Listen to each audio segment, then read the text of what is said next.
Good evening. I'd like to call the meeting to order. Vanessa, if you could call the roll, please. Chair Davis, Here. Vice Chair Milliken, Here. Treasurer DeVarty, DeVarty here. Secretary Hatcher, Here. Trustee Fleming, Here. Trustee McKnight Morton, Trustee Milstein. Here. Do I hear a motion to approve the agenda? So moved. Support. Favor? Aye. Excuse me. Tab A, the recommendation is that the Board of Trustees approve the minutes of the March 28th, 2023 monthly meeting and March 30, 2023 spring retreat minutes as submitted. Do I hear a motion to approve these minutes?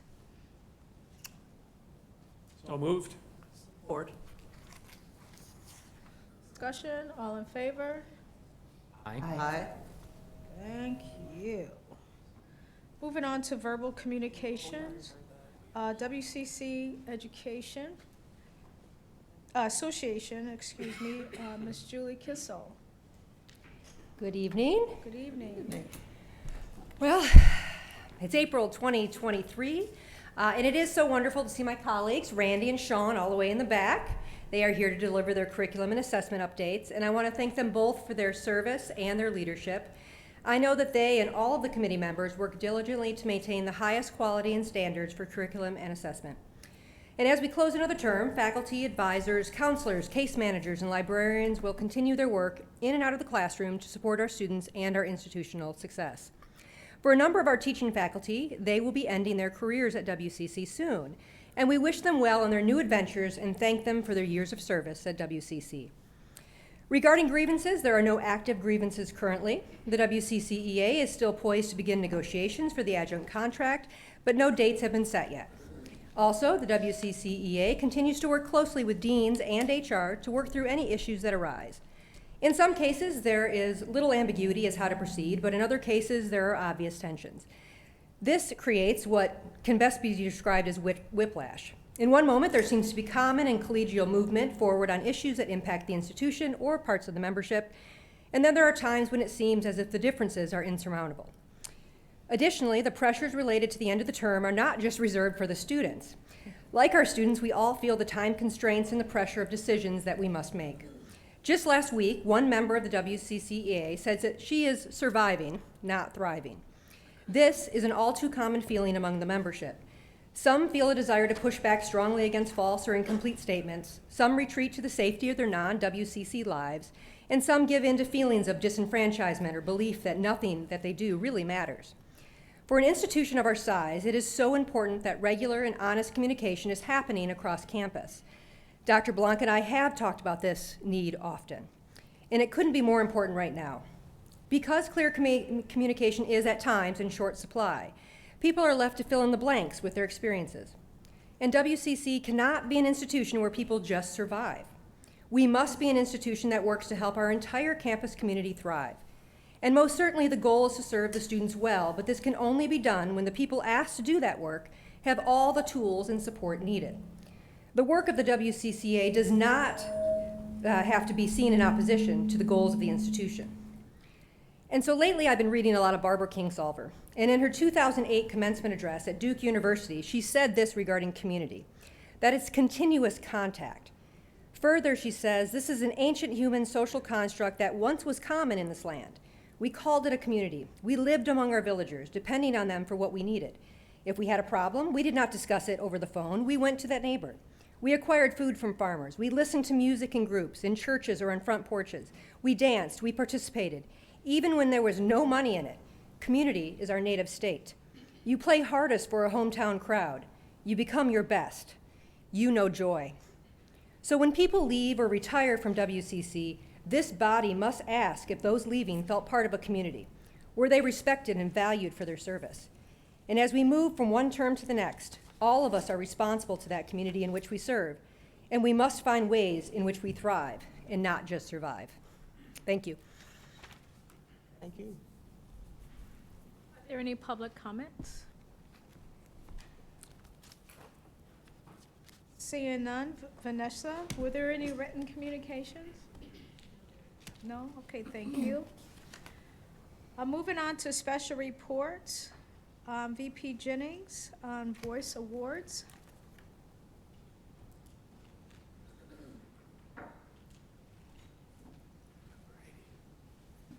Good evening. Good evening. All righty, good evening. So I am here to introduce Pete Leshkovich. He's our Director of Student Development and Activities, along with Ruby Go, who is a WTMC student, a graduate. She'll be a graduate of WTMC in just a few weeks, a graduate of Washtenaw Community College in 2 weeks, and she's our current editor of our Washtenaw Voice. So I'll bring them here today to talk about all the wonderful things they've done and the awards that they've won as being a great newspaper here at WCC. So. Good evening, everyone. Hi. I want to thank Ruby for being here. Ruby is our editor of the Washtenaw Voice, so she runs the newspaper. She is in charge of all the decision-making of what goes into the newspaper. She assigns the assignments to her peers. Does a lot of the copywriting and spends many late nights in the newsroom making sure that we have this beautiful 12-page newspaper going out every 2 weeks. So I'm going to give a quick overview of the Washtenaw Voice and the awards that they won. I do want to apologize on Judy McGovern's behalf. She's our advisor for the newspaper. There'll be a little bit of discussion on Judy, but she was unable to attend tonight due to family commitments. All right, so Vanessa, do I need to do next, or can I control it? Oh, Casey, sorry. Arrow key? Okay, cool. All right. So an overview of the Washtenaw Voice. The Washtenaw Voice is our biweekly newspaper. We put out a 12-page broadsheet newspaper every 2 weeks. We also have a news website. We have social media. We have a newsletter, and we do videos. The newspaper is ran by 10 student scholarship journalists. Some of them are in the journalism program, some are in our video arts program, some are in graphic design, web design. There are so many different areas that contribute to the newspaper. So they also attend an annual educational conference. The picture that you see in front of you is from Washington, D.C., October 2022. So they have the option to go to a conference and spend an entire weekend learning about how to put together a newspaper, the latest trends, everything that has to do with their industry. They also have semesterly presentations by industry professionals. We've had everyone from reporters from the Detroit Free Press. We've had reporters from NPR. We even had editors from MSNBC come and speak to our students and give them some insights into the industry that they want to go into. We also do local field trips to newsrooms, printing presses, so they can see what goes on behind the scenes. So it truly is a co-curricular activity for our students. I'm going to introduce Ruby and let her introduce the team.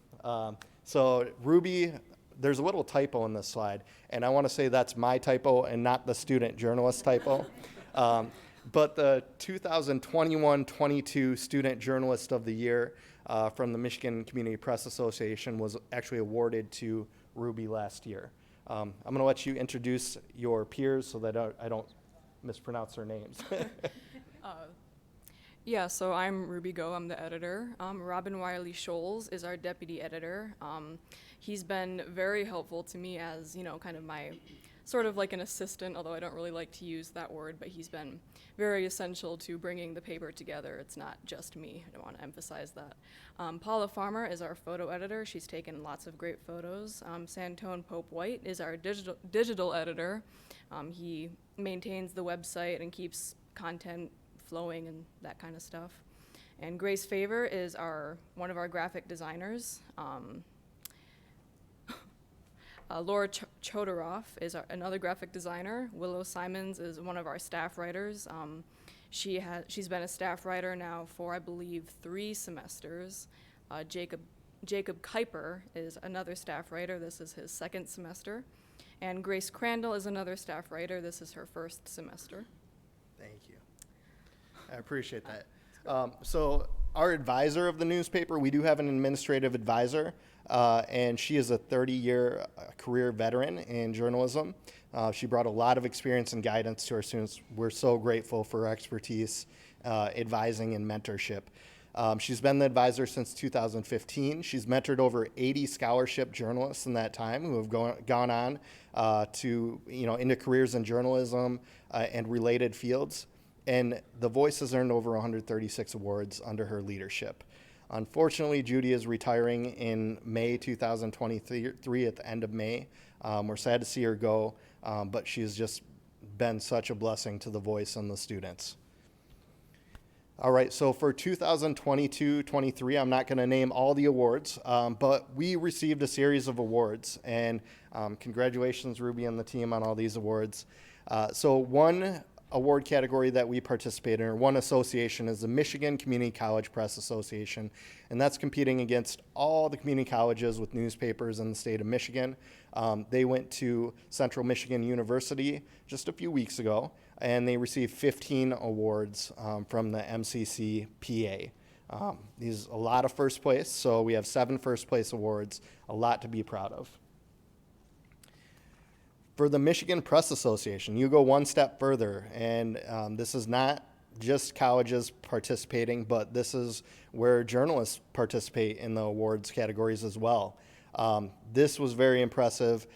They won 4 first place awards from the Michigan Press Association, 2 second place, and the best 2-year college newspaper in the state of Michigan. So congratulations.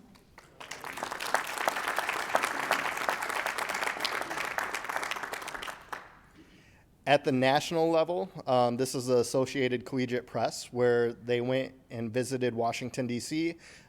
They got to go on different tours, learn about the political process and how journalism intersects with it.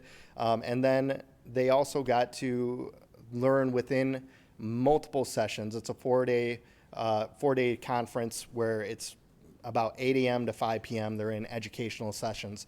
They competed in this award category, and they won Best Overall 2-Year College Newspaper in the Nation, that fifth place. So they were the 5th best in the United States of America. So congratulations. All right. I just want to show the impact of what these awards mean. Not only do our students come and get a vibrant educational experience outside of the classroom, but they're also able to, get a little money to help pay for their college. They're able to network. They build their portfolios, and so by the time they're done, they have a portfolio of broadsheet newspapers that they can take to an employer and say, "This is what I did." So where are they now? A few of the results since 2015. We just did a survey about a week ago and had a couple of responses. Many of them are freelance graphic designers. We have a small business reporter at the Detroit Free Press. That's Alumna Spotlight, which is Chanel Stitt. She also came back and talked to the students about what it was like being in the industry. We have events editor at the Ann Arbor Observer, independent multimedia consultants, sales teams leaders, freelance writers, and many, many more. So the students are going out and getting jobs with their experience that they earn beyond the classroom. What's next? Oh, I forgot a very important, where are they now? And that would be Christina as well. All right, so what's next for the Washtenaw Voice in 2023-24? We're working right now on a job description for the advisor, hoping to identify and recruit a new advisor. We have the scholarship team identified for next year. Our editor for next year will be Grace Crandall, who has been a staff writer this year, so she got to learn from Judy and Ruby and the whole staff. We are going to be training over the summer, and the first issue will hit stands on August 29th, 2023. This is kind of a cool clipping that I found from one of our past Voice students, and he contacted me, and he's been a reporter for many years now, and he said, "Hey, I just want to reach out. Back in 1994, I pieced together the newspaper and wanted you to have a copy of this."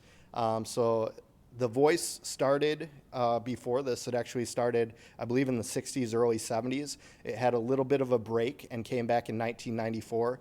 It's been publishing consistently since 1994, and we hope to have many more decades of quality journalism to come. So, thank you. Thank you for your time. And I'm going to leave these on the coat rack if anyone wants to grab these. These are the latest issue. Thank you. Thank you. Outstanding. Thank you. Trustee Hatcher? Uh, Trustee, did you have a You question? may have a few questions. sorry.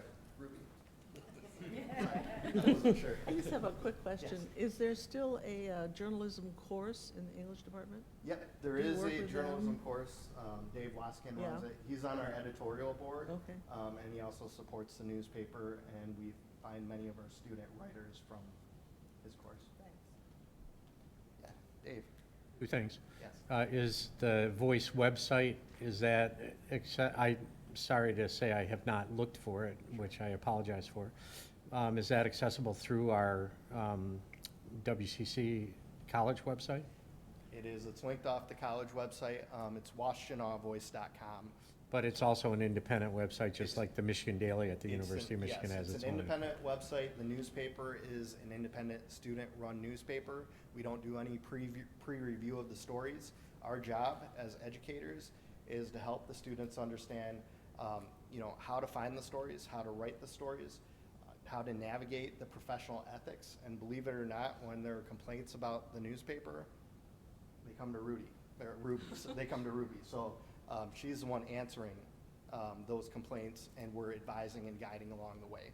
So we are not looking at any of the content before it's published, as per the First Amendment rights of the students. And do you have an editor in place for next year? Yes. Grace. Yeah. Grace, oh, okay. Oh, Bill, go right ahead. Oh, congratulations. I just had a question, reference to the process on how the awards are given out. So, the Michigan Associated Press, do they look at the newspaper all year long, or do you submit certain editions to them? Like, how does that work? Sure. So with all of the contests, we submit submissions by category. So they provide the categories, there's a deadline to submit, and then the papers are reviewed by professional journalists who are the judges and score the newspapers. Fabulous, fabulous. Thank you, Go Madam ahead. Chair. First of all, I'd like to thank you for an outstanding job that you do in your leadership. And Ruby, congratulations. Thank you. Congratulations on your graduation for both institutions. And thank you for being Thank you. a best. And if I may just say one thing on behalf of WTMC, where else could you go to high school and have this kind of experience? Thank you to the people who started it, to those of us that continue it, for you coming and everyone here that works to make this relationship continue to grow and develop. So I'm so happy that we could do that for our community. Thank you. Thank you very much. Thank you. Okay, so we move on to curriculum and assessment with interim VPI Vega. Are these two your bodyguards? They are. Good evening. So, my pleasure to introduce Sean Deron. He's the chair of the assessment committee, and Randy Van Wagen, he's the chair of the curriculum committee. And I also say a quick shout out to Ben Linford. He's our director of curriculum and assessment office, which is, I'll say, one of the busiest and one of the most important offices in any academic institution. And I want to publicly actually acknowledge the amazing service that Sean and Randy has done as being directors of the curriculum and assessment from the faculty perspective is a joy to work with them, and their dedication is admirable. So, It's yours. Well, as bodybuilder 1 and bodyguard number 2, thank you for your time, allowing Randy and I to discuss with you the process and a little bit of update on curriculum assessment. So basically, overview of curriculum assessment, it's what we teach, it's what we do. It's a basic contract between us and the students and the institution on what we want them to achieve or the outcomes we expect them to get. Their goals to move on through the program or through the course, or again, to be successful and get the job. Assessment basically is just a review of the curriculum. It's a way for us to touch base with the curriculum, make sure that it's working. Of course, we gather evidence there and we find ways to improve the curriculum. We also maintain our accreditation with that information and that criterion that's there. And of course, student success is key in all that. So appreciate you letting us come in and talk about our process. Who are we? Who are Sean and I? We're chairs of the Curriculum Assessment Committee. The committee itself is drawn from a diverse faculty population. Every division, we have administrators, we have student advisors. We, of course, as every step in this, get help from our Curriculum and Assessment Office. You're going to kind of see that they are glue that holds this whole thing together. And an overview of what we do, and this is just a short snippet. There's more beyond there that what the curriculum committee is responsible for achieving and looking at, and the same thing with the assessment committee. Beyond course, beyond program, beyond gen ed. Again, discussing a little bit back on the back slide, the diversity is super important because we learn from our colleagues every single week that we meet. and you can see we generate a lot of stuff, right? So here's the process. And of course, it's a little bit more complex than this. We tried to break it down a little bit. If I'm a faculty member who either wants to build or revise a course, a program, we've got a bright idea. We want to make this thing official. We want to make it real, right? They're going to come up with that idea, and then we have a number of avenues to support them in generating this stuff. They can come to a drop-in work-in session with the chairs. That's something we talked to you guys a little bit about last year that we've been doing.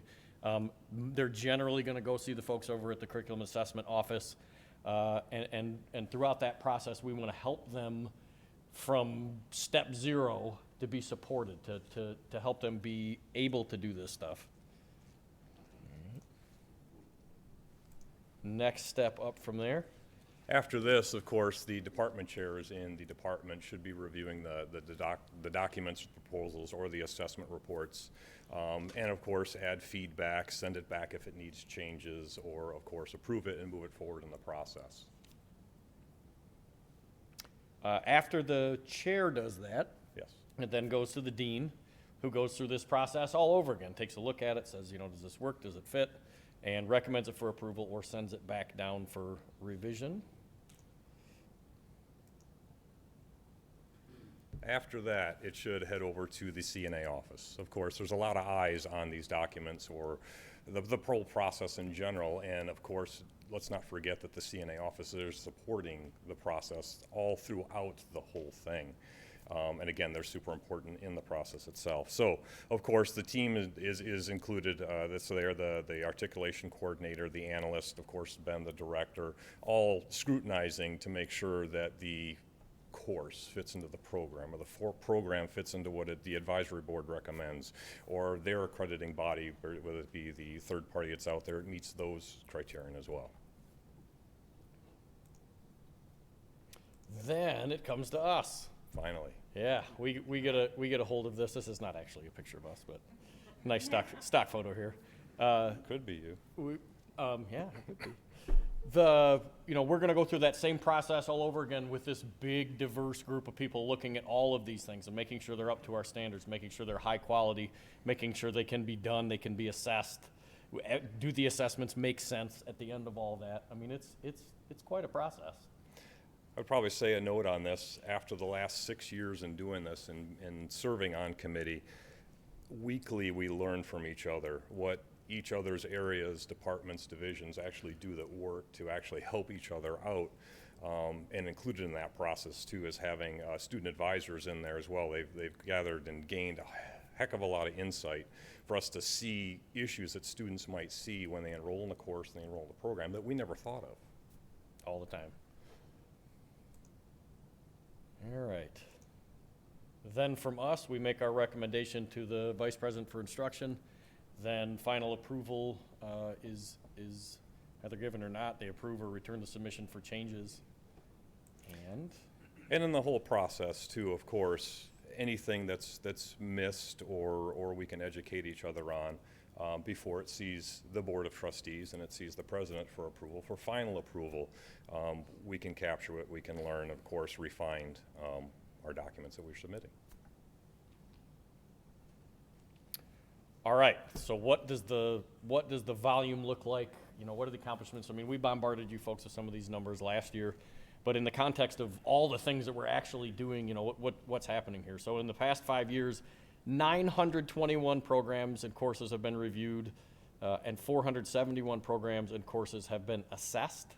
So those are things that have made it all the way through that circle and all the adjustments and all the approvals and everything that has to happen. You know, we talked last year a little bit about our cultural change, because you can imagine as a faculty member sitting out there generating this stuff, it can be a little daunting, right? There's going to be all these people looking at my stuff. Oh my gosh! So we have adjusted our model to that the CNA office and the chairs and the committees are trying to reach out from, like we said, from step zero to help these folks make it easier to get it through here, right? To maintain the high standards, get it in there to work. And so, like I said, direct outreach to faculty. It takes a lot of resources to do all this stuff, of course. And we bragged last year to you folks a little bit about, you know, we've been identified as a model institution by our accrediting body, which is pretty cool. And in a piece of this, I'm proud to see where we've actually evolved from and come from, where both committees actually work together now. In the past, we were separate, and it's difficult to understand curriculum or assessment not working together and to see if one feeds off of the other or one's actually supporting the other one. So I'm glad that we made that change a while ago, and we meet together weekly. We meet together every Friday in our work sessions as well, and we meet together individually with faculty, and we bounce things off of each other. Without that, I think it wouldn't have streamlined the documents or our process as fast as it would. In the background in all this as well, and it's difficult to see that as well, I thought about this when we were kind of reviewing this. After we review those documents in our weekly meetings, there is a whole process supported by the CNA office back and forth to the faculty members or the faculty preparers or the divisions of the departments that create these documents, and we're included on that stream as we make suggestions, as we make provisos, as we find things that need to be changed, or we give them a great thumbs up or an attaboy. You know, that stuff is actually bouncing around the background before it finally makes it back to us as the chairs for approval for it to actually move forward again. Sorry. Question here, would you mind if we Yeah. step in real quick? Trustee DeVarty? Just on that last slide, there's a difference between courses reviewed or programs and courses reviewed and programs and courses assessed. What's the difference? You want me to take it? Go ahead. So I think what we're getting at there is that would be the course assessment is it's a course that's running. They go out and they gather data. Is it working, right? And they have formal reports that they have to have then reviewed by us. Is the class actually doing what you promised it would said, or that it would do? Course review, they're just talking about submissions that have come through there, right? Yeah, once we see those documents through committee, it wouldn't be automatically assumed that once the committee members see them, there's extra steps after we see them for that process to work in the background to get approvals and move back and forth to see if it's actually going to work or not. So for us looking at them, reviewing them, doesn't mean that it's been completed or done. Assessed means that the course or the program was assessed. We read that document. We don't really vote on those documents. We look at it to make sure that it meets our standards and the quality of our other documents that are there, of course, for HLC and stuff. So reviewing them, of course, takes time, and that would incur a little bit more work on the backside versus us just voting on them and saying they're done. So reviewed means they're still in process? Could be, And maybe yes. next year they'll be in the assessed category? We see documents that travel through the process relatively quick after we see them if we have no suggestions or we have no provisos that we make to those documents that are there. So they actually bounce back to faculty with of course, the thumbs up to say, yeah, it looks great, it's on par with everything else, and then it travels through and it makes it to the VPI, and of course it sees the president for approval after that. The ones that are still in limbo, for lack of a better term of saying it, are ones that just need to be cleaned up, and it take a little bit longer to do. So it's hard for us to put a stamp on that to say they're done. And this would include like new syllabi, new program changes, all that kind of stuff. Oh, yeah. That is coming into there. So there are some if you make a new course, it's getting reviewed, it's going through the whole process. It's not necessarily been assessed yet. You got to run it before you find out whether it's working or not, right? Does that make sense? Yes. Run the experiment. Yeah, run the experiment and see what happens, right? But it's not that simple, of course, as you just saw.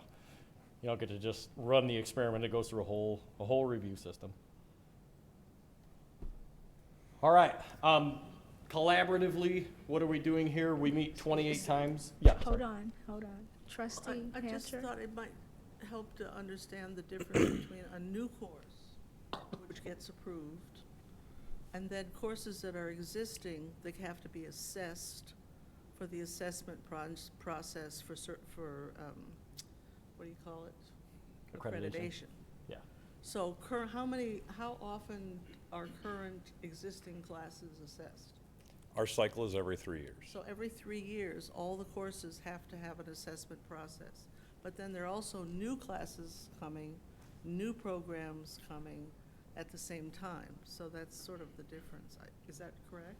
Yeah. There's a huge influx of documents, and the cycles are staggered. Courses are every 3 years. Programs are every 4 years. Program review is every 2 years, which is different than program assessment, which is every 4 years. So it's tough to kind of keep track of all these things to see the massive amount of work that's actually there that we actually see. And of course, it gets difficult as a faculty member coming to say, we're getting ready to start this process, where do I go? And of course, we would say, hit the CNA office or hit a workshop. So, yes. Sorry, go ahead. Anyone else? Okay, go ahead. Okay. We meet 28 times per year, and faculty and honestly whoever wants to come talk about this are encouraged to attend. Sean and I have been hosting these drop-in work sessions along with the CNA office. Hundreds of faculty have come to these, and it makes this process a lot smoother. And of course, to go back up a little bit on that slide, we encourage faculty members that submit documents to come speak to it, especially if it's a new course or a new program, so we can better understand what the goal is of the course or the need for the program is to actually move it forward. Yeah. The goal of the whole cycle is continuous improvement. Programs coming in, getting assessed, checking whether they're working, fixing them up, getting them ready. I would say that the target is constantly moving. I mean, our students are changing on a semester by semester basis. Technology is changing on a semester by semester basis. Our advisory boards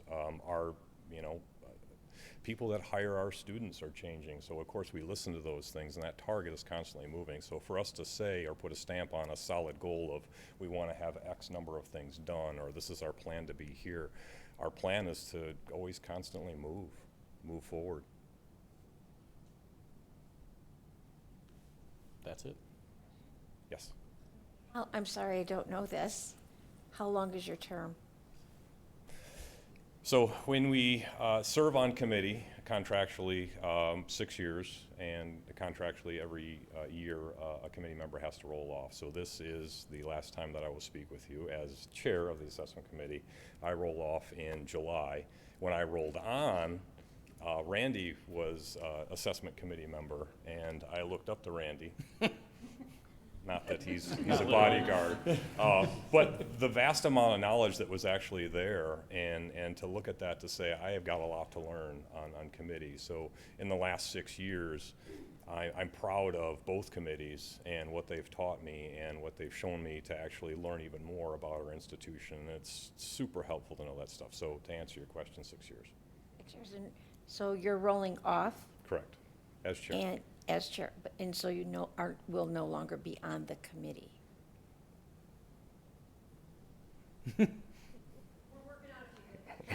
Okay, and Randy, you are I think I've got 4 left. 4 years? Yeah, 4 years. Time flies. I know, it goes fast. Yeah, well, that's good. I want to thank both of you because the work that you have done over the time period that you've been working together has been remarkable. You know, it's not an easy job. And look at the number of hours and meetings that you have. And I know through what I've seen when I get the curriculum information to sign, but hearing from people like Julie Morrison, who talks to me about accreditation and what's happening and our assessment, that you've done a spectacular job, and so has your committees, or have both of your committees. So thank you for working so collaboratively with each other and with everyone, with all of us. So thank you so much. Thank you. Thank you. Any other questions, discussions? Well, thank you very much. Thank you. So we're going to move on to tab B for our monthly reports. Tab B being the personnel Don't we recommendation. want college, Sorry. free college? Oh, well, I'm really trying to rush. My apology. My apology. That is fine. Good Thank evening, you for the correction. Good evening, trustees. It's my pleasure tonight to talk to you about one of our favorite activities, which is Free College Week. Just to remind everyone on the board, the purpose of Free College Week was to provide and is to provide value to WCC constituents. It's also to engage the Washtenaw County citizens, the businesses, and K-12 audiences. We also, the purpose is also to position WCC as the community's college, to support the college's brand through awareness and engagement, and also deliver a high quality and fun teaching and learning experience. What's great about Free College Week is that people actually get to come in online and try out a few things that we have to offer and see if it's something that they might be interested in. It could be something that they just want to take for personal enrichment, for fun, for about 50 minutes, or it could be something where they're actually exploring a career path. So our key stakeholders that we're trying to reach out to are taxpayers, the community, business, K-12, potential students, and the influencers of students, and also donors. This year, I'm proud to say that we had 1,003 unduplicated heads register for 6,133 sections of classes. So this year we had 84 classes, which is significantly over what we had last year, with 139 sections available and 41 different presenters. The age distribution this year, we had a little more, distribution because in the senior area, I think because of some of the non-credit offerings that we had, particularly the things in gardening were very, very popular. But you can see that just slightly over half were seniors, and believe it or not, yes, they do get online and they do take classes virtually. And you'll see that a little less than half were in the adult student population between 18 really years of age and 63 years of age. Primarily, though, adults from 25 to 63. And that seems to be the golden target audience of these days anyway in terms of enrollment. With regard to where people came from, we had, by far, Michigan was the greatest, 122 different Michigan cities. The demographics represented, in addition to 20 states, which is higher in both areas than we had last year, so I'm glad to report that. We picked up 4 new states this year, and we did pick up someone from Asia. Pardon? That information is golden. So, Thank you. okay, thank you. Thank you. Sorry. We're very popular in other states, in addition to Michigan.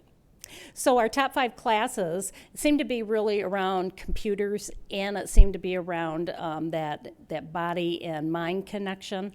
You would expect that for the large senior population that we had. But we had, obviously, number 4 was learning to respond to microaggressions. So that is, that with all the things that are going on in mental health, it wasn't surprising to see that. In terms of survey feedback, we did survey 1,003 individuals, but normally people don't usually reach out unless it's bad news. And I'm proud to say, though, out of 143 people that did respond to the survey, the average mean score was 4.7 on a 5-point scale in terms of their satisfaction with the event. So we were very happy about that. Some of the comments that people had indicated on the survey were they got an understanding with direction of where to go. They truly did learn something from the classes that they took. They had a glimpse of some topics to see if they would delve into something further here at the college. They explored new topics in a low-stress way. One of the individuals indicated, I don't have time for semester work, and this fit nicely into my schedule. Another indicated that they liked that it was virtual because they were able to participate while sitting at home in the evening, and who knows, it could be because they were with kids, it could be because they had a long day in their business environment, but it seems to be a popular format for us, and obviously with 1,003 individuals, it's a popular format for adults around the country. The planning team, and one person I failed to put on, and Lori, I have to apologize because Kathy Kavaznak did a great job in helping us. But myself, Lori Mouton in marketing, Fran LaFour, Rich Resler, Pete Leshkovich, who's awesome, Rachel Barsh, again, awesome, Steve Copera, all of these individuals helped to make this event what it is. But really, at the end of the day, it's those people that are presenting and take the time to put 50-minute presentations together. And they're taking their own time to teach people and share the thing that they love with other people free of charge so that people get a chance to kind of see what we're all about at Washtenaw Community College. So I have to thank them, and I have to thank the numerous volunteers of individuals that helped us to moderate these sessions and really get these sessions launched. So it says free college day, but you're referring to It free was a college week. Yes. So, and are all of these offered only online? There's not any in person? It was completely virtual. And in the past, before the pandemic, we did a free We college did, day that yeah. was in person. We did it in person, and one of the things that we talked about for next year is taking a look at, because April is Community College Month. This is a great event to launch Community College Month, and looking at the opportunity to be able to work with student services and academics to be able to do something on ground maybe the weekend prior to, and then launch a virtual series for the 4 days following for classes would be something that we're very interested in talking about further. Yep. Just want to add something as a comment from my experience with the Ann Arbor Film Festival, which I was on the board of at the time that the pandemic hit, and we went with a 10 days notice. We switched from all in person to all virtual. And because we didn't have time to put up any paywall, it was all free that year, and we had a huge attendance from all over the world. And then we were able to teach other film festivals how to make things virtual. This year, we were a combination, a hybrid of online and in person, and the reception to that hybrid format was phenomenal. The one program that I introduced and led the questions afterward, we had 7 films in that short program, and all 7 filmmakers came from out of town, most of them. One of them was from in town, to be there present at the program. And that could not have happened if it was all online. Yes. And there was a lot of energy there for that part of it, and I think thinking about making a hybrid, if we're able to, could add excitement. Yeah, I think that it's the best of both worlds, right? To have something on ground and then also to have something virtually. And I think best practice in terms right now, in terms of communicating or distance learning in terms of classes are those hybrid options, right? Because it gives people the opportunity to both connect, but on the same time be able to move at the speed of what they're able to do or get done within a period of time. I know Ann Arbor Spark did Spark 3 or Tech 360. Both as a hybrid last year and this year, and it was very, very successful. So we'll be looking at that for this next year. So the attendance is phenomenal. Thank you. To get that many individuals to take classes. Thank you. That's a lot of individuals that we can then market to. Yes.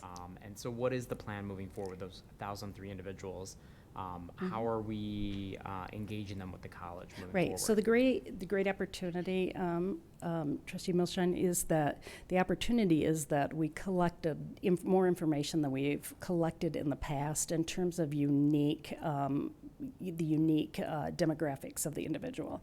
So therefore, us being able to run those against our database lists in terms of who's already in the database versus who isn't allows us to add those in and assign them to communications tracks so that we can actively recruit them to come to the community college.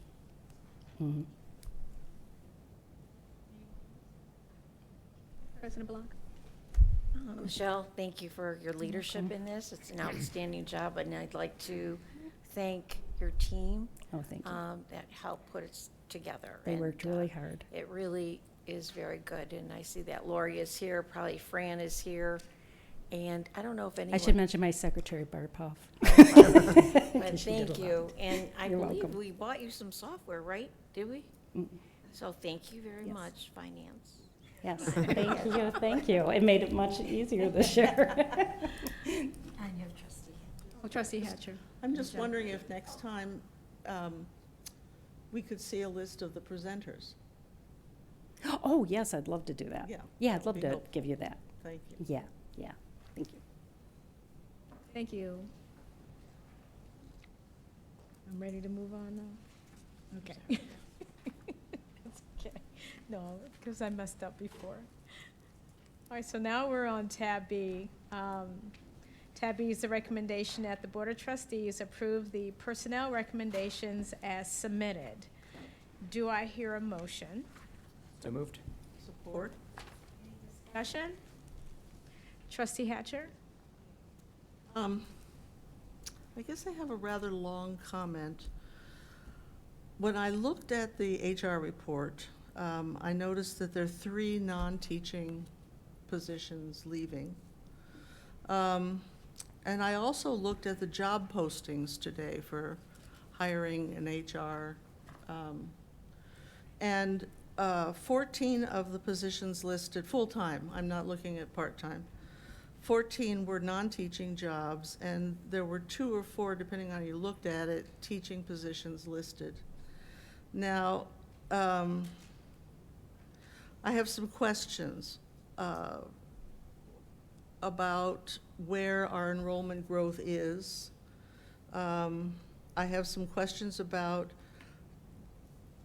department requests for teaching positions. As I've been told recently by several department chairs, they may submit the need for 3 full-time teachers, but the dean only submits 1 to the, for the,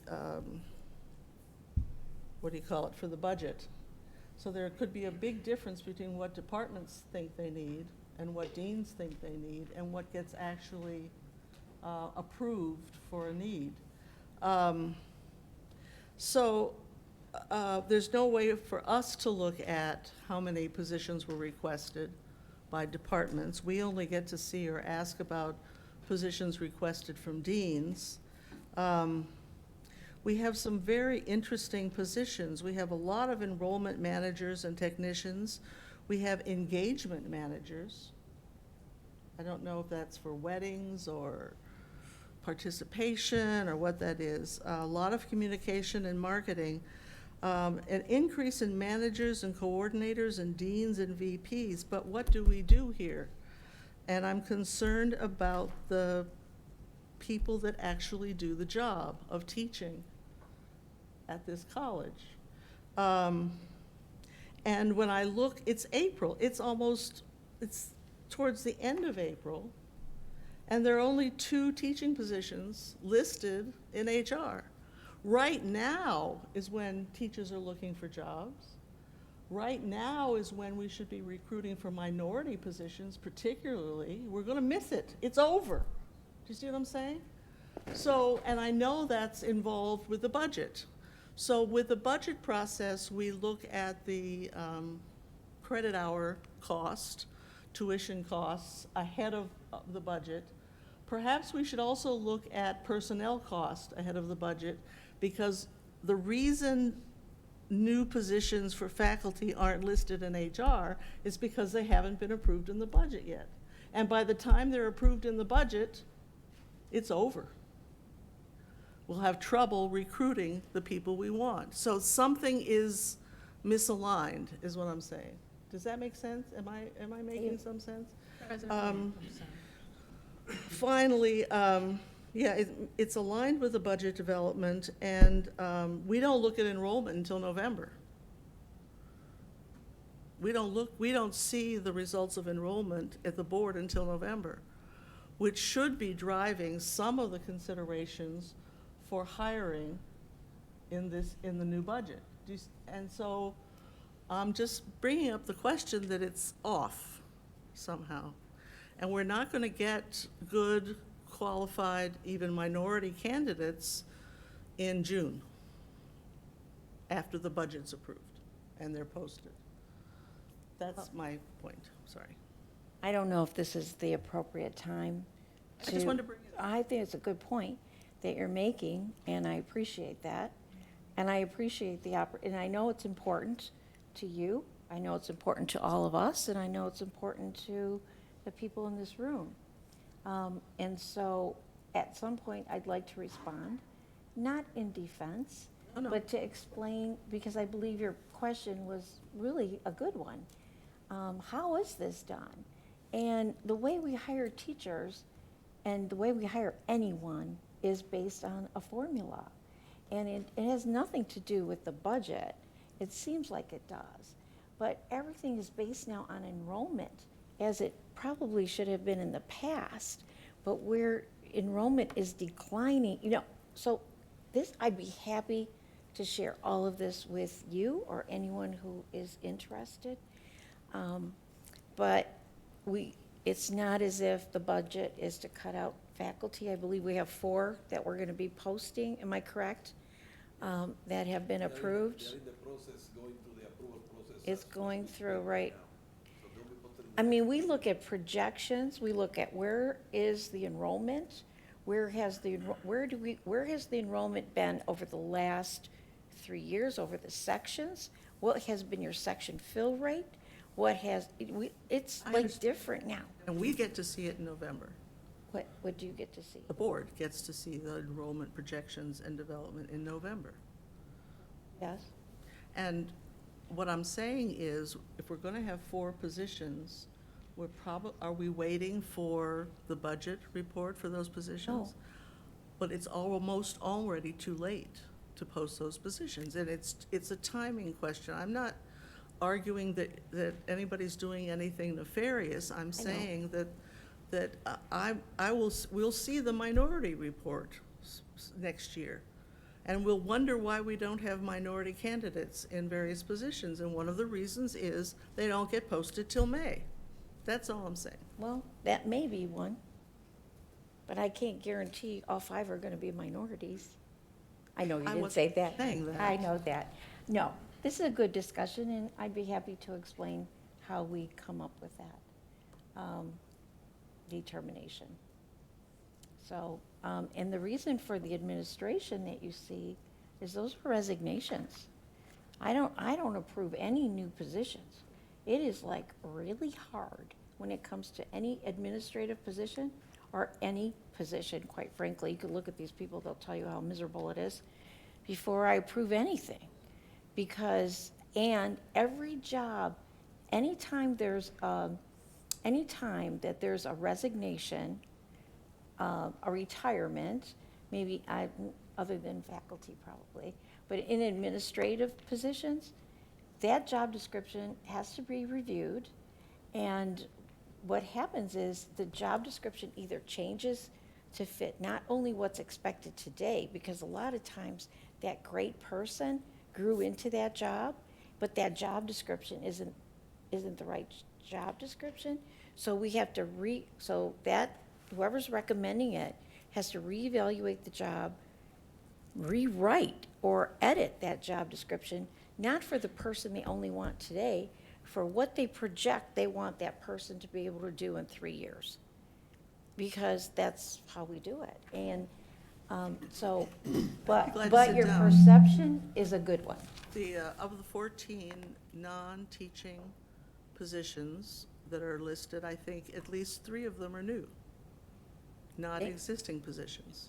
They might be either a grant position, Brandon, they could be. Well, I'm not trying to They point a finger. No, no, I'm I'm not not trying pointing at to him. accuse No, anyone. it just I'm reminded simply me. talking about Yeah. what we do here, and what we do here is teaching. And I don't see an emphasis on that in what's on the HR website and what's presented to us in the HR report. That's all I'm saying. And I'd like some review of that system so that we can be a little more ahead of the game rather than behind. Thanks. Thank you. Trustee Hatcher. Any other? Good, okay. All right, so moving on to tab C. Well, first we You have have to to vote. vote for this. So this has been Your moved. motion? I think we had tab B moved and supported. Don't we have to we did. approve it? Yeah, it's approving the report. Just as a voice vote. Okay. Yeah. All in favor? Aye. All op- Now we move on to tab C. Financial reports for March 2023. Before we vote on the financial reports, VP Barnes, like to have anything you'd like to add? Yes, I'll be brief. Oh, please don't be brief.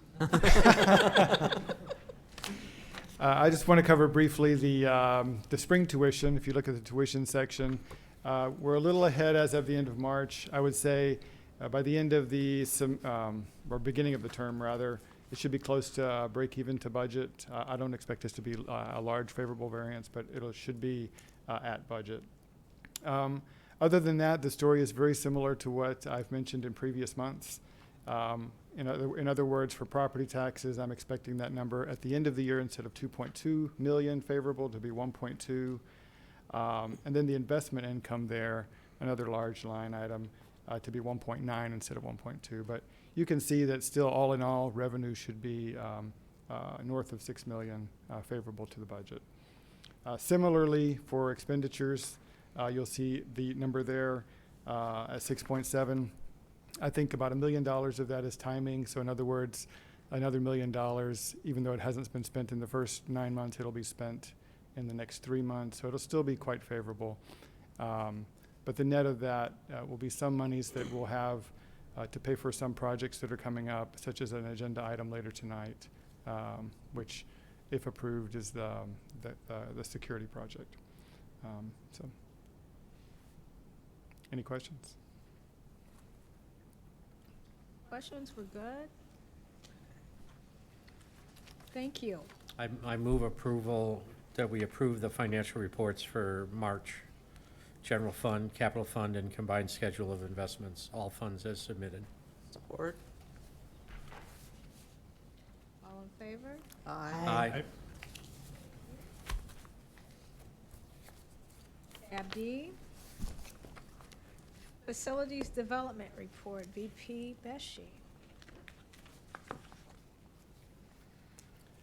Good evening. Just a few things to point out on the this month's development report. If you look under deferred maintenance projects, project number 3, the OEB unit heater, makeup air replacement and exhaust fan work. That work is scheduled to begin next week. The equipment is being delivered, and we will start that work as early as next week. Under the deferred maintenance, if you look at item number 11, parking structure maintenance that was approved earlier in the spring. We have a pre-construction meeting scheduled for this Friday. We'll nail down the schedule and get that kicked off. That work will begin hopefully around the 8th of May and wrap up in early June. And then under the campus repairs and maintenance section, if you look at project number 1, landscaping upgrades, we've been talking about the final part of that project was a pollinator garden, and last week we finished that project. It was Earth Week. We celebrated Earth Day on Thursday, and as a result we planted, with the help of a team, a pollinator garden. The site is the South Plaza, just in front of the bridge that connects Gunder Myron with the LA building. You can see we also have a plaque that describes and talks about our BUSA program that we're a membership of. The groups that were involved with this, planting the pollinator garden, students from the Students for Sustainability. There was members of WCC faculty, as well as our landscape planner from the Grounds and Maintenance Department. And then finally, you can actually see students planting the pollinator plants. That concludes my report. I had not thought of this before, seeing this pollinator garden. We've got a lot of acreage here. Do we have any beekeepers that keep beehives by any chance? That they actually keep pollinators? At the same time, we're putting in gardens to support pollinators? So, I mean, on staff or no, I mean, but the short answer. Or has there been a consideration maybe of putting out for bids to any local honey producers or beekeepers, local small people, that they could maybe find a spot on our campus to maintain some beehives? That's an excellent idea, and I think we should do. I mean, we will consider that. We have the space, as you noted. We have pollinator gardens. I've been involved with that in the past, and so yeah, we could connect with beekeepers and actually have. I mean, it could be a public program. process that you actually ask people to submit plans Absolutely. or proposals. Right. Thank you. Yes. Trustee Milshine? So I know this has been controversial in many of the municipalities in Washtenaw County, but is WCC, are we planning to participate in No Mow May? I'm sorry, would you repeat that? Have we given any consideration participating in No Mow May? Oh. So don't mow. You don't mow in the month No of mows May. a grant. Let the grass grow. Yes. So I'm at this point I'm not aware of that. We do get. I mean, like last Friday was the first Ozone Action Day, and so one of our results when we get notified of that, we will not mow if we don't have to. We will not refuel vehicles. So we do observe Ozone Action Days as they come up, and particularly curtail our grounds activity. Worth it to take a look to see. I'm not saying the entire campus that we don't mow anything, but I think we have parts of campus that are not utilized. There's really no point in mowing them, and I think it might be a good cause to have us be a part of. So just something to take a look at. I don't know the negatives of it. I just know it's been controversial with some municipalities in the county saying, no, you have to mow. Yeah.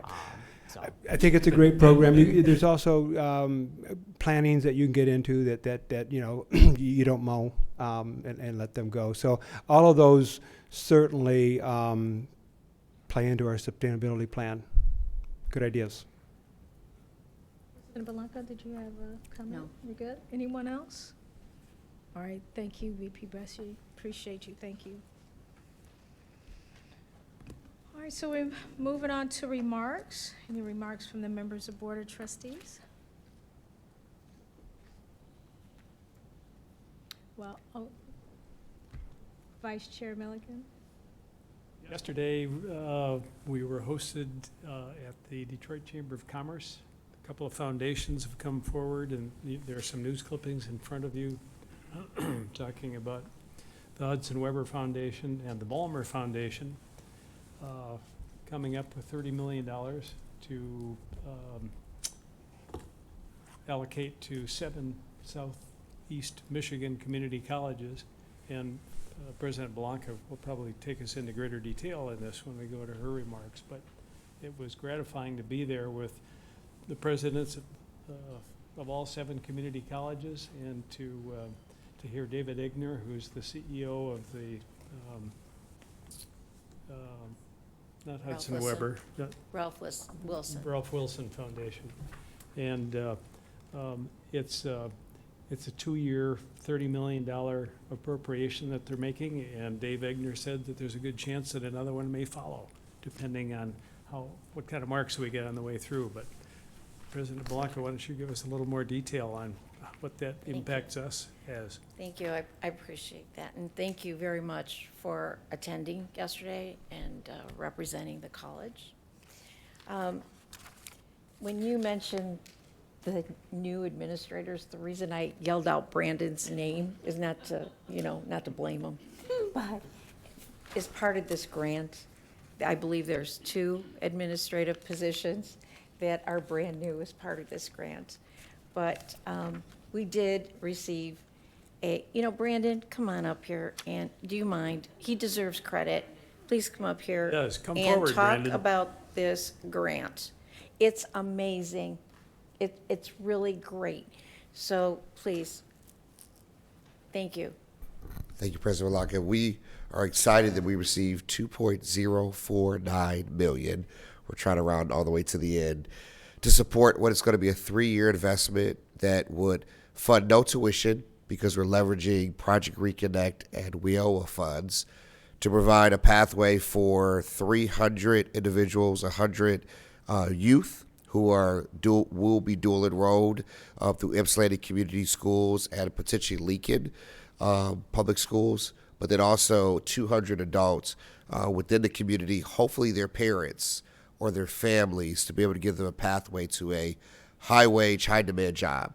When we think about cybersecurity, when we think about database administration, we think about welding and fabrication, automotive service, robotics, something that takes a year or less to get, and to be able to provide them a pathway that, if done right, those 300 individuals will probably serve around 550, but 300 complete. It's a $12 million economic impact for Ypsilanti residents at the end of the 3 years. And to Trustee Milliken's point, they've hinted that when we do this right, it'll probably be a 2 or 3 times the investment in 3 years.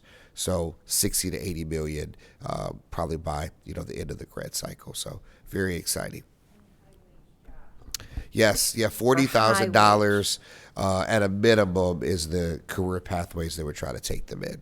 And also it funds, student success work internally as well at the college, where, whether it's systems and things that we need to do to ensure that we're affecting all students, that's really what the investment's for. So it's an exciting time. Thank you. Good work. Thank you. And thank you.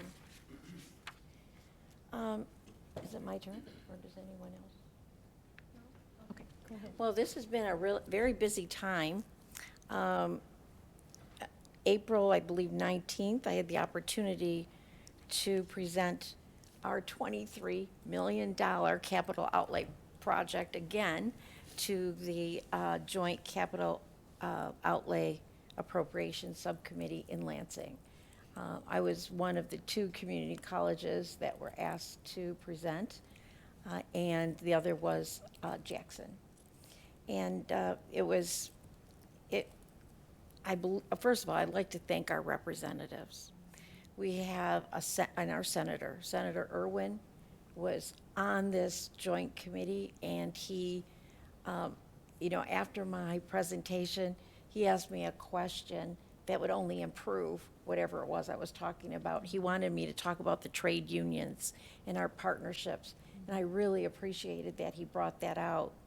Also sitting on the appropriations was Jimmy Wilson, who is our new representative from Ypsilanti, and that was great having him there. And of course, Jason Morgan, who was, sitting right next to me and right behind me when I was up there. I really appreciated his support. Did I get everybody, Vanessa? Was that the three? So let's keep our fingers crossed. We may still get that 23 million. As you know, the 23 million is for the Center for Success. And it's like the hub. It's creating a hub for our community, an ecosystem where students, community, employers, and mental health, and, you know, providers can come together and provide services. So we plan, when this gets approved, let's keep our fingers crossed, moving our entrepreneurship center there. You know, our entrepreneurship center, I'm gonna stop now because I get so excited. Our entrepreneurship center already started 60 businesses. 60.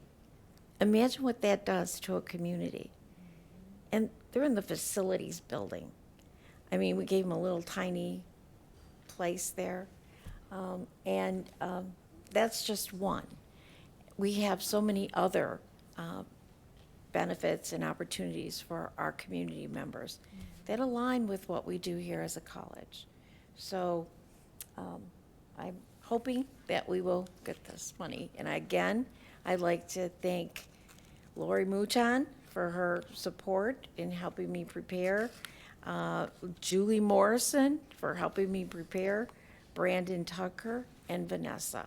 So thank you so much for that. So let's keep our fingers crossed. It could still happen. Student accomplishments, we had several in our digital video program, which is amazing, as you know. One was Corey Konjarovich, who won for his work in photography and cinematograph. I knew I was going to get one wrong. Cinematograph. Okay, cinematograph. Come on. Cinematography? I don't know. Cinematography. Okay, sorry. I'm sorry. Okay. What? Cinematography. Cinematography. Yes, okay, cinematography. All right, presidents aren't perfect. Okay, and Namaya Garson, who also won for music video, and won last year's music video, and this year for animation. And last Friday, 12 students in our STEM Scholars Program, which is outstanding, as you know, were honored at a transfer celebration for their completion of the intensive cohort-based program and their transfer and acceptance into STEM fields into 4 institutions, and 8 were accepted in the university, at the University of Michigan. And don't forget, this is a great month for Women's Celebration Council, that our meeting is, our luncheon, the Women's Luncheon, is coming up on May 24th. And our Foundation Gala is returning, but it's not going to be in November. It is going to be in September. So we're looking forward to that. And last but definitely not least, commencement, May 20th. So I hope to see you all there. Thank you. Thank you. Moving on to old business, tab E, the 2023-24 tuition and fee rate for credit classes. The recommendation is that for the 2023-24 academic year, that the tuition and fee rates be approved as submitted. Do I hear a motion? So moved. I move we accept this recommendation for tuition and fee rates for WCC. Support. Any discussion? DeVarty? Yeah, I'd like to make a statement as somebody who, since I became a member of this board 8 years ago, I've continually fought to keep tuition as low as possible, especially for county residents who are taxpayers and support us so generously. So I'd like to make this statement as we look at this 4% rate increase to tuition, not to other fees. But I want to make known that that I am personally, and I think this board is, and the the administrative culture at the college are committed to maintaining as low and accessible tuition rates as possible. So anybody in our county can access higher education, no matter what their economic situation might be. The WCC Board of Trustees cares about its students, our students, and is committed to keeping tuition affordable, ensuring students from any economic background access to an exceptional and affordable education. After 5 consecutive years of freezing tuition costs, the board, if we approve this, will be approving a modest increase in tuition, continuing to keep our in-district tuition below $100 per credit. Students taking a full load of 15 credit hours a semester would pay $60 more for tuition for a semester. 12 to 15 credit hours is a typical full course load. The increase in tuition from $95 to $99 per credit hour will help the college continue to invest in the quality of instruction and academic support for students here, and that our students and our taxpayers expect from our community college. Students with Pell Grants will not feel this impact of this tuition increase because Pell Grant awards are also increasing for the fall 2023 academic year. Our college and the WCC Foundation continue to increase its range of scholarship offerings, including support for child care expenses and emergency expenses for students who may need extra help with day-to-day living expenses to continue along their educational path here at the college. WCC has also invested heavily in establishing open educational resources so that many courses now offered at WCC can be taken with low or even zero textbook costs. I'm proud of our institutional commitment to provide this opportunity for everyone in the county to access high-quality, higher education at affordable cost. And I recognize the need to support this modest tuition increase. Thank you, Trustee DeVarty. Any other discussions? I think I moved it. Yeah, he moved it. I seconded. Vanessa, please call the roll. Yes. Vice Chair Milliken, Yes. Treasurer DeVarty, DeVarty, yes. Secretary Hatcher, Yes. Trustee Fleming, Yes. Trustee Milstein. Yes.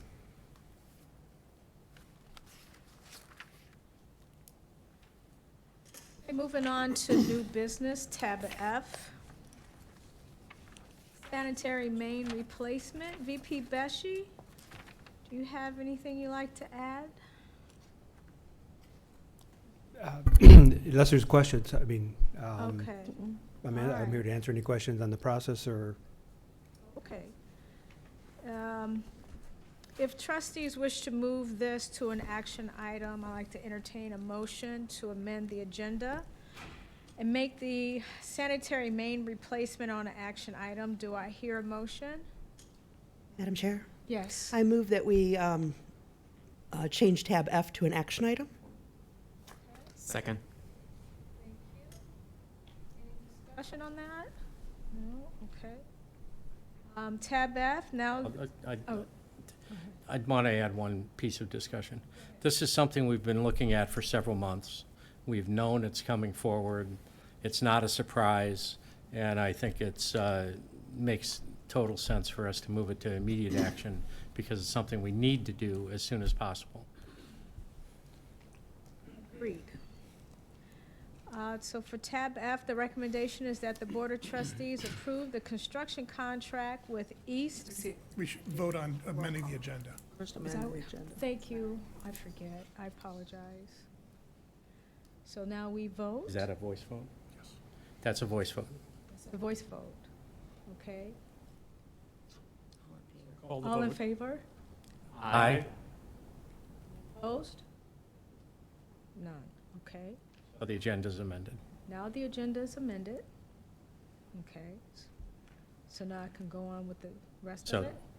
I move that this proposal to approve a construction contract with East Edge Excavating of Ann Arbor in the amount not to exceed $142,497.05. Second. Okay, thank you. Vanessa, please call the roll. Chair Davis, Yes. Vice Chair Milliken, Yes. Treasurer DeVarty, Already yes. Secretary Hatcher, Yes. Trustee Fleming, Yes. Trustee Milstein. Yes. Okay, tab G, the lighting replacement for the health and fitness, and lot 3 and 4. VP Beshi. Thank you. For discussion is the replacement. It's the second phase of a campus-wide program to replace all the exterior lighting in the parking lots with LED. You can see in the shaded green section of the map that was done in 2021. What's for discussion tonight is the yellow area, lots 3, 4, and across the street at the Health and Fitness Center. This project would install LED, dark sky compliant lights in all of those areas. Some of the advantages of this, obviously, it's LED. It's part of our 2% energy reduction. These lighting, these particular fixtures are controlled with some smart technology. Not only do they come on with a photo cell that turns them on at dusk and turns them off at dawn, but in addition, they're programmed so at 1 o'clock in the morning, they'll go from 100% down to 30%, and then they're motion activated at that point, which means if you walked out of the building and were to head to the parking lot, the light fixtures that you came in contact with motion would go from 30 back to 100 and then time out after a period of time. So it's a smart control technology on that. The real savings with this program on these lights is they have a 100,000 hour service light. So they'll last many, many years. You don't have to replace them. And that's really where the savings are. I mean, there's energy savings, but they last 4 to 5, 6 times longer than the traditional metal halide fixtures that they replace. So over the course of these lights, we don't have to replace them. The RFP process yielded 4 responsive bidders. All of the pricing quotes were within reason. The low bidder was within about 5% of the budget. And so it is our recommendation that we'd like to have the Board of Trustees approve an LED lighting replacement contract with Huron Valley Electric in the amount of $206,434. Questions? Are we able to quantify the additional savings that will be realized here? So these particular, they're not metered separately, unfortunately. So our buildings are metered. We have meters, and we are able to quantify monthly, year, month to month energy reductions. And I mean, in the grand scheme of things, we will have a total reduction or a meter of electricity. So yes, I mean, we will be able to share what the savings are year to year, but we're metered just at the buildings at this point, and not metered in the parking lots separately. Trustee Milstein? So I noticed the parking lots around the Morris Lawrence building are not highlighted at all. Is it because it's been done a while ago, or is that next phase moving forward? So the next phase is lots 2 and 1 over by the ML. So we're making our way. We will finish in that section of the campus. That will be on next year. It's part of the next year's deferred maintenance. Trustee DeVarty? I was going to ask that exact question. Mines. Any other questions?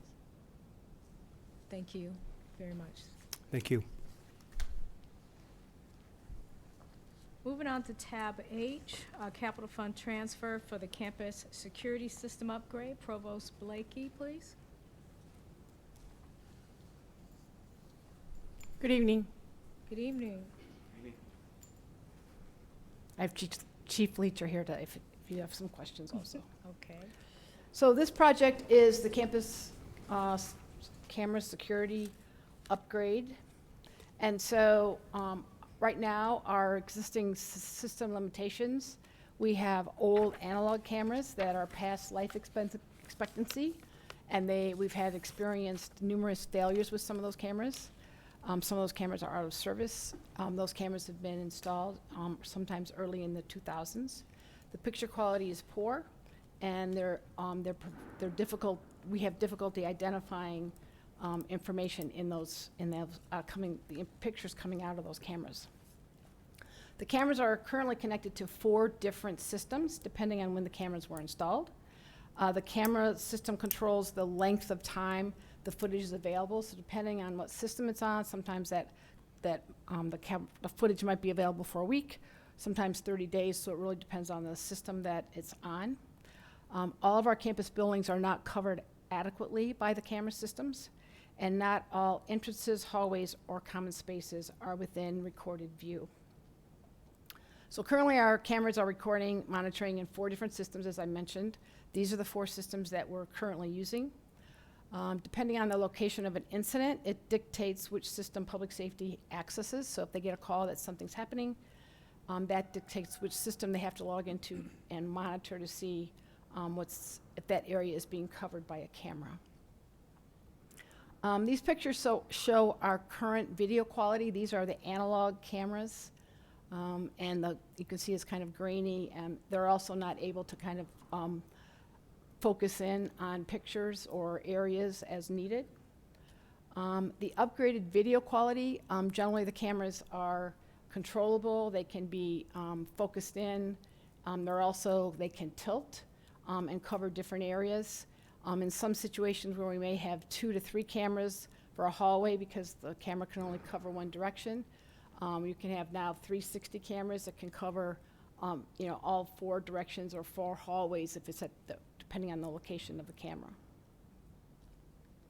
So this proposed project that we're talking about would be replacing all of our analog cameras with digital cameras. All the recording and viewing will be upgraded to the VX Enterprise system, so all cameras will be on one system. We will install additional cameras to provide coverage across campus. Again, we have many areas across campus that have no camera coverage. These cameras would be installed to cover corridors, exits, entrances, and common spaces where people perhaps are gathering, not in any classrooms. We would also, as part of this project, be installing 10 assistance kiosks in external locations across campus. These would provide emergency assistance. They'd be a call box. So individuals, we would have blue lights so they could be for emergency, but we'd list them as assistance kiosks. So if someone's looking for, sometimes we have people who may need to find a building, they're not sure what parking lot they're in. But these assistance kiosks would also provide additional camera coverage in the parking lots. And then they also would provide mass communication. Right now, we have no way to notify outside of our buildings because we have no mass notification systems outside of our buildings. These would be kind of an example of what the assistance kiosk would look like. And you can see they would be branded, of course, in WCC colors, but on the map indicates where we would be locating these across campus.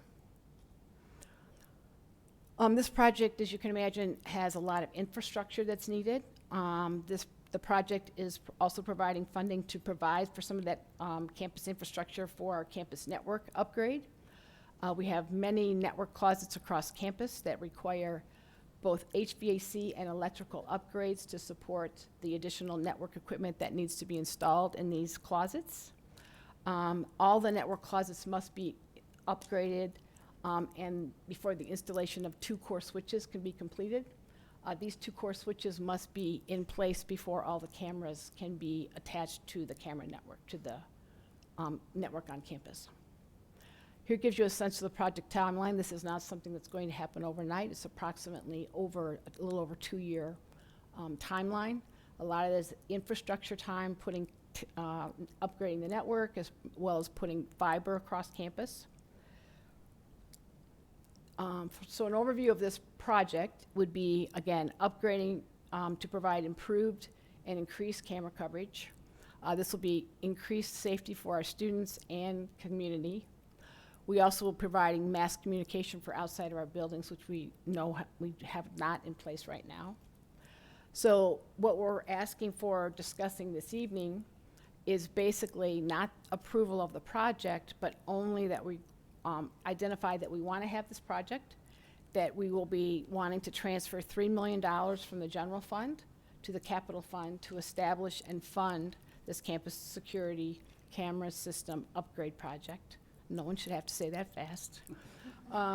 This project will require multiple contracts. So as over the next 2 years, there'll be contracts for planning, for equipment, for the infrastructure that will require board approval, again, over the next 2 years.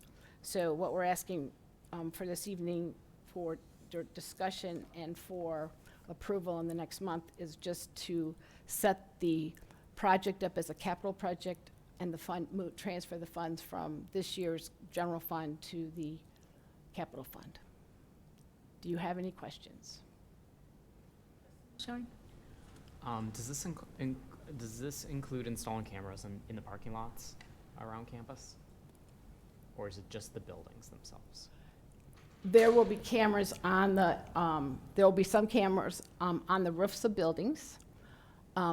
Because of the trees, those don't always cover all of the parking lots, and so those assistance towers that we talked about will have cameras on them.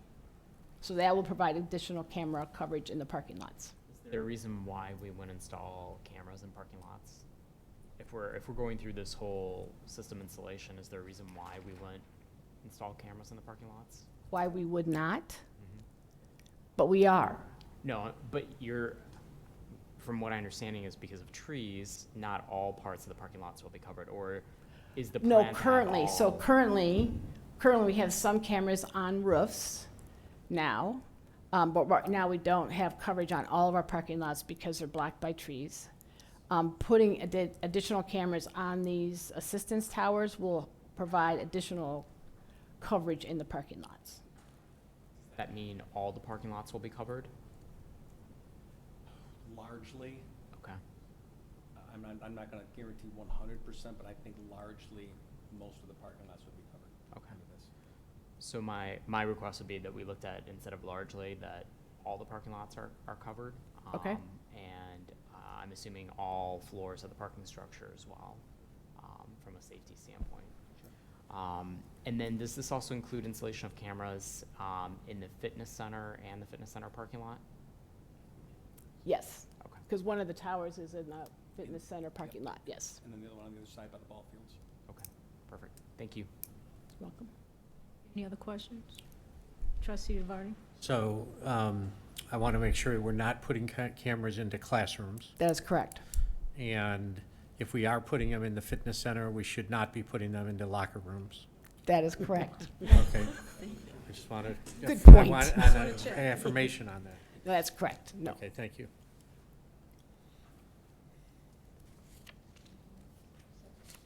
You mentioned 3 things. I just want to make sure I get it. You said all parking lots, you said the fitness center, and what was the third And the thing? fitness center parking lot. Fitness center parking lot? Yep. Okay. Thank you. Thank you. Thank you very much.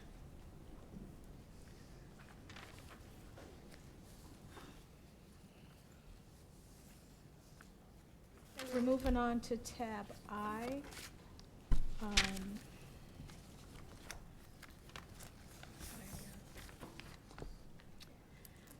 The reappointments of the Washtenaw Technical Middle College Board of Directors. The recommendation is that the WCC Board of Trustees approve the reappointments of Paulette R. Miller and Katie Richards Shooter to the Washtenaw Technical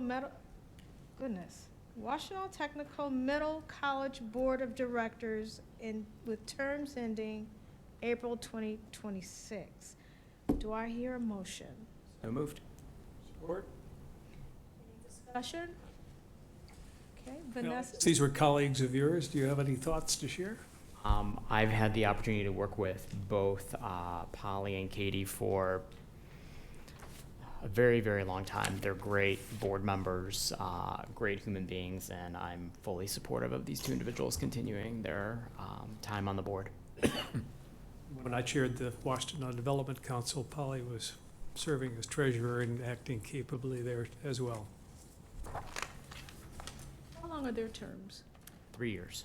3 years, okay.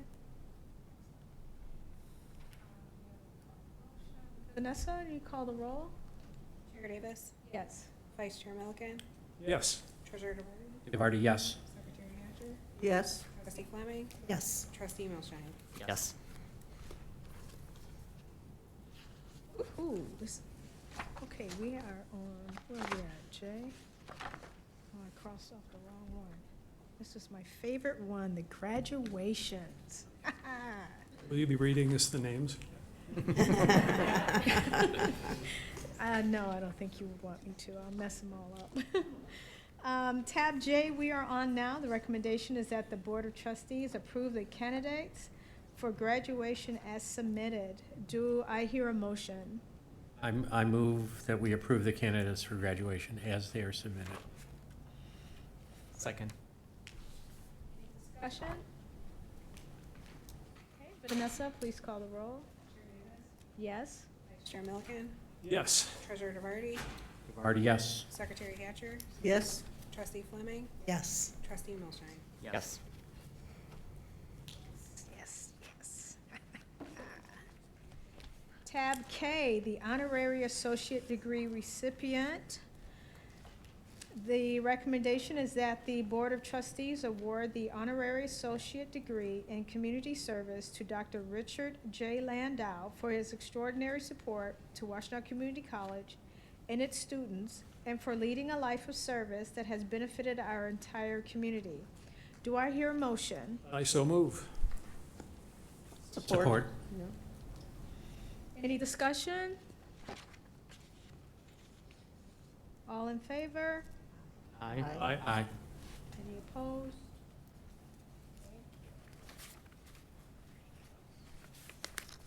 Okay. Let's see.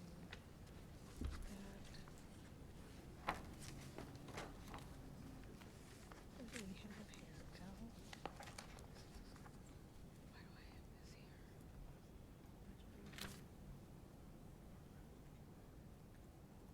Why do I have this here?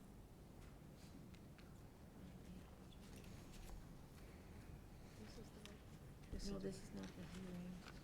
This is the page. Yeah, this is.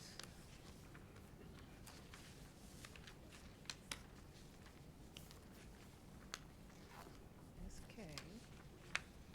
That's L. We're on L. I don't know why that's there.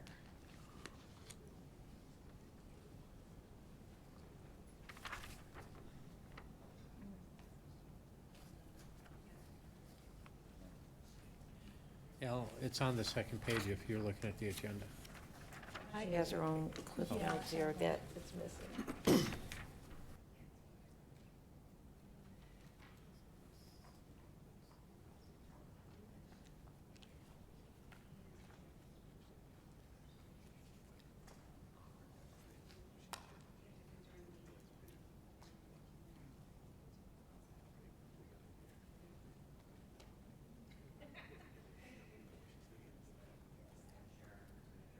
Our regular meeting? I hear a second. Why do we need to do that? Public comment on the Pub- budget. yeah, Can't we're- public comment come at the regular meeting? Budget meeting has to be separate.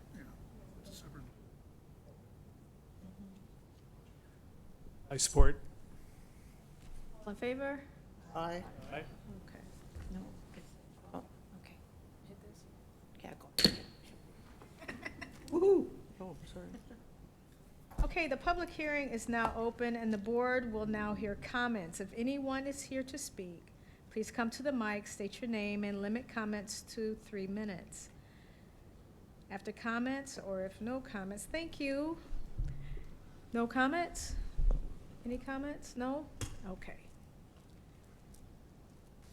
All right, so now we're on tab L. On the review of proposed 2023-2024 budget, VP Barnes.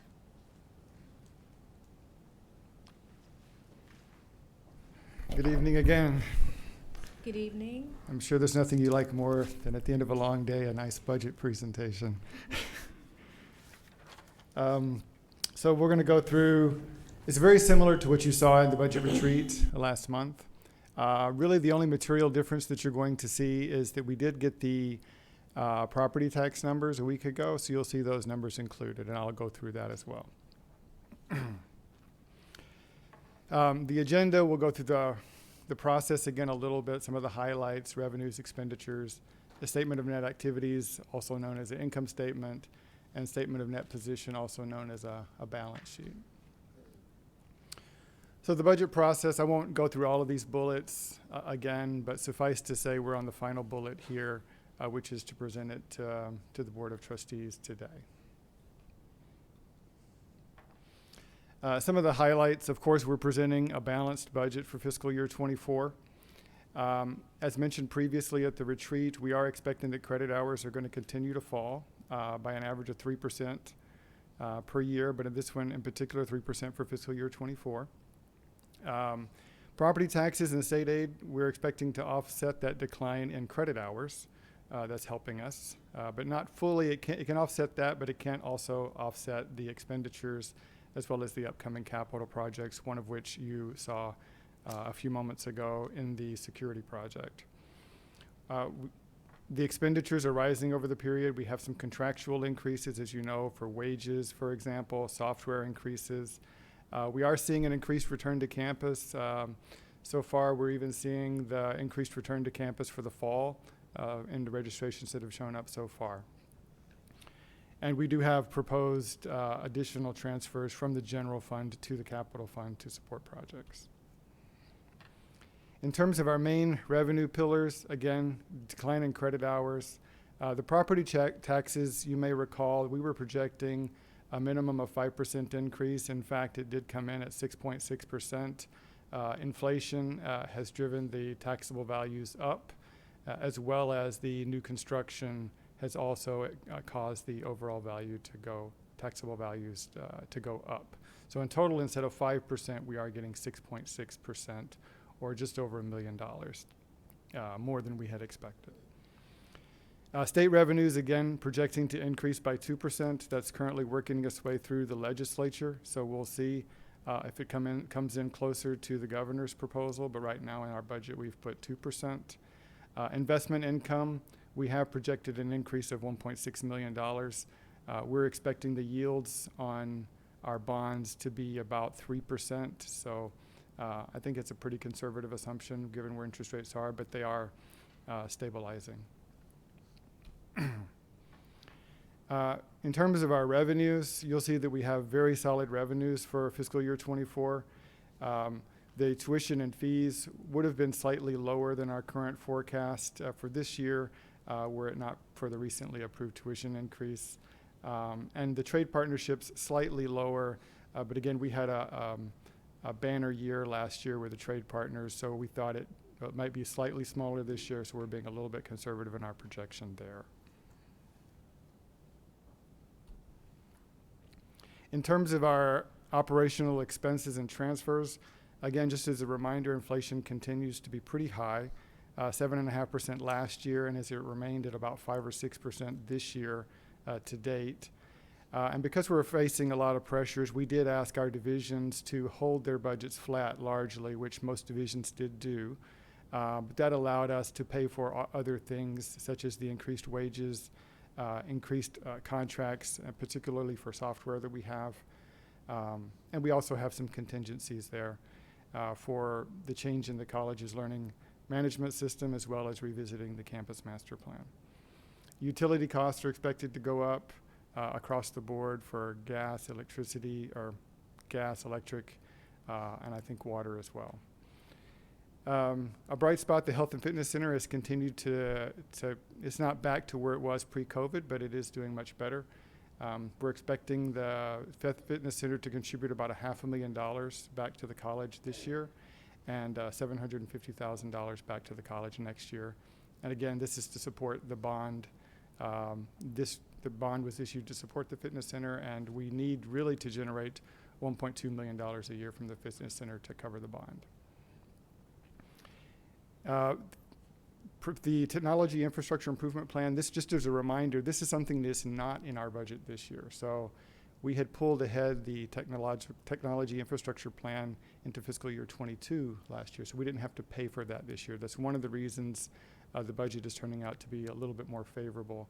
But we're putting that back so that we can sustain our technological infrastructure on a go-forward basis, so we'd never get ourselves into the position we were in a few years ago, where our technology was a bit outdated. And you'll also see that we're proposing more transfers from the general fund to the capital fund to support the list of capital projects that you've seen, and I'll go through in a later slide here. So this is the only change to this slide versus what you saw a month ago is the estimate that we had previously for the security camera upgrade was $2.7 million. In fact, when we got the final estimate, it was closer to $3 million, so we've set aside $3 million. So in total, roughly $21 million of capital that we're going to need over the next 2 to 3 years to support some of these capital projects.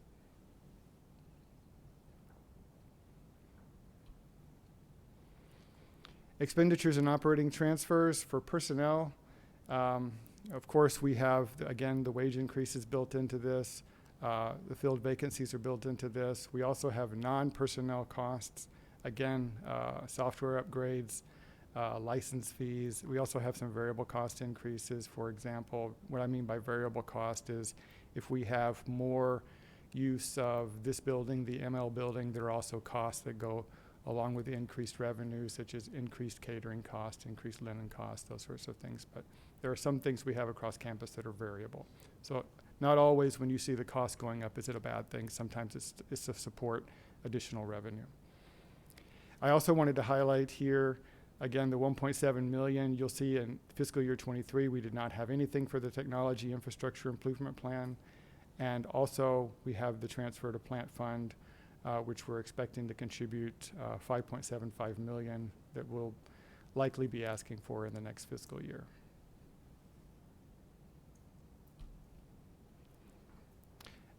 This is an interesting chart. This chart you did not see last month. It's presenting the same expenditures but in a different way.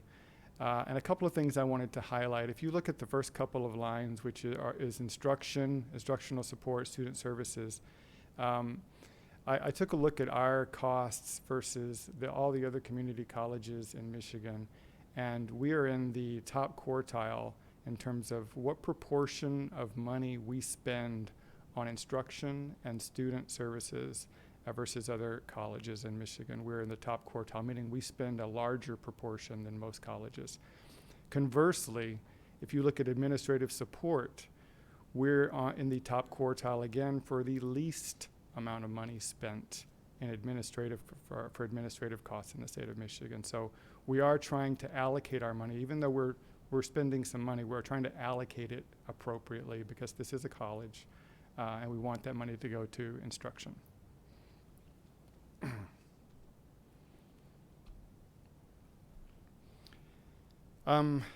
You'll see here our balanced budget.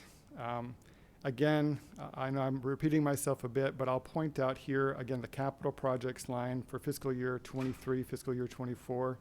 This line, if you can see my cursor, the capital projects. We've got $9.5 million that we will likely be bringing before the end of this fiscal year. So if all goes well in May, so it'll be approved in June. Part of that would be, of course, the camera project that you just saw. Part of it would be the green fund. It was in the list a few moments ago. And then the rest would be dedicated to other upcoming projects. And then, of course, the $5.75 million next year. And I thought I would point this out because if we store this money away, this will allow us, I think, I reasonably expect that we can hold that tuition because if we don't have those expenses in future years, if we can set that money aside now, that gives us a lot more flexibility to hold tuition in the future so that we aren't faced with those tough decisions and we can keep that tuition low going forward. This is our statement of net position, our outlook for the statement of net position, also known as a balance sheet. For our current assets, you'll see that current assets going down slightly from 56 to 50 over the period.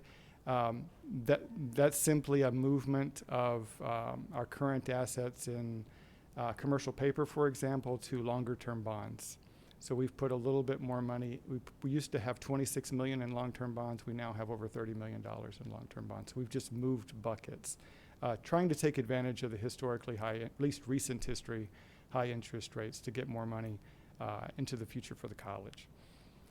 The net capital assets, you'll see that that remains relatively stable over this period, because while we are going to be asking to transfer money to the capital fund over the next this year and next year, the money won't actually be spent in large part until fiscal year 25. So you have some capital being spent, but you also have some depreciation come in, and the two largely offset.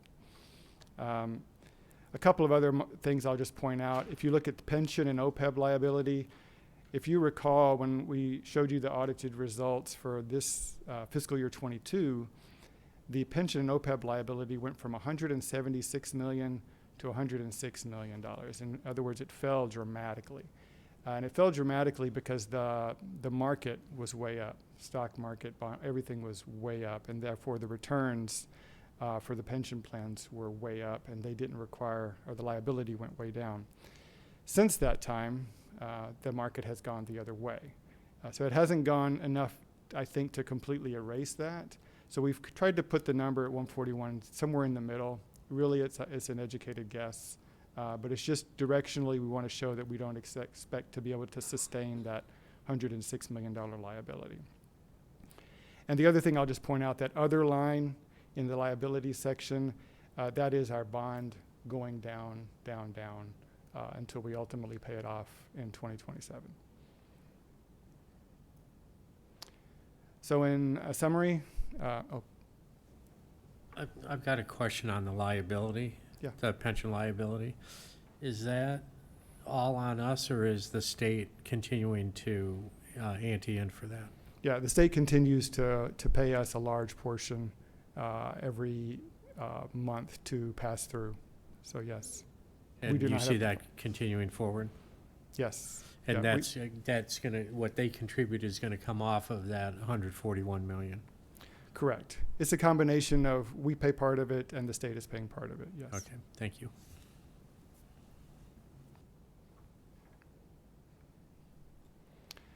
So just in summary, I think the college is very fiscally sound. We just have to keep our eye on enrollment trends and inflationary pressures.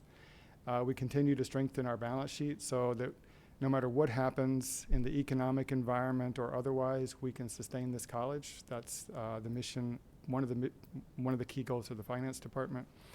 And despite these challenges, we're submitting to you a balanced budget. Very good, very thorough, very informative. Thank you. Any other questions or discussion? No.